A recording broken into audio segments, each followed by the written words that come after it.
kami akan membedakan proses seleksi antara rekrutmen baru dengan honorer yang sudah bekerja.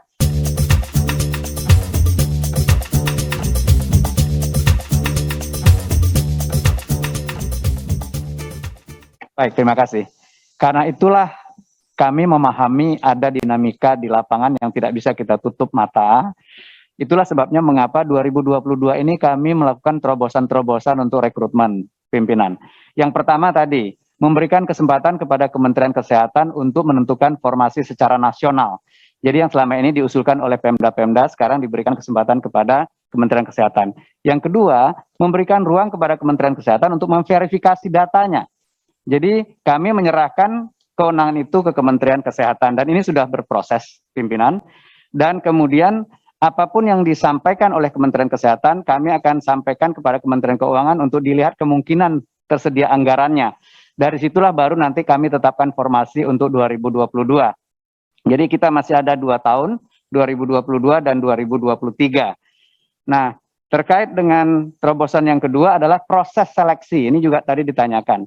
Kami akan membedakan proses seleksi antara rekrutmen baru dengan honorer yang sudah bekerja beberapa tahun ini. Jadi itu pun akan kita mintakan syarat kualifikasinya ke Kementerian Kesehatan karena sebagai pengampunya adalah Kementerian Kesehatan. Jadi kami akan menerima requirement yang disiapkan oleh Kementerian Kesehatan. Jadi kita confirm akan merubah proses rekrutmen, membedakan antara rekrutmen baru dengan itu. Dan yang ketiga, interupsi pimpinan.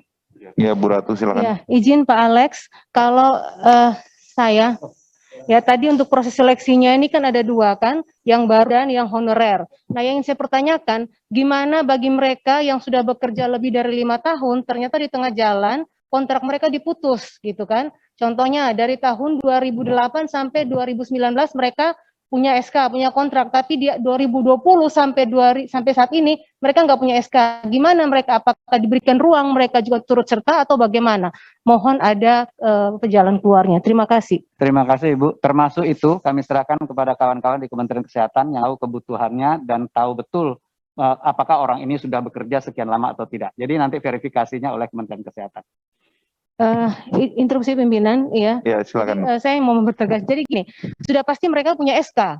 Hanya karena terputus di tahun 2019 sampai dengan tahun ini. Nah ini mungkin sudah pasti kan SK mereka kan ada dari pemerintah daerah. Nah ini diberikan ruang buat mereka, ada kanal buat mereka juga turut serta dalam seleksi. Ya, itu saja mungkin. Terima kasih.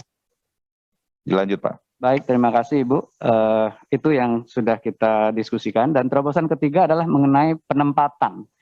Jadi penempatan selama ini kan distribusinya tidak merata. Karena selama ini orang melamar langsung kepada formasi yang disediakan oleh Pemda. Nah ini juga kami memberikan ruang kepada Kementerian Kesehatan untuk menempatkan di daerah-daerah 3T terutama, yang kalau memang dibutuhkan pemerintah harus punya ruang untuk menempatkan di formasi itu sehingga distribusi tadi bisa lebih baik. Bahkan kami juga sedang menyiapkan kemungkinan orang-orang terbaik justru yang ditaruh di daerah-daerah 3T tadi dengan sistem kompensasi yang sedikit berbeda. Jadi ini sedang kami siapkan Capman-nya untuk 2022.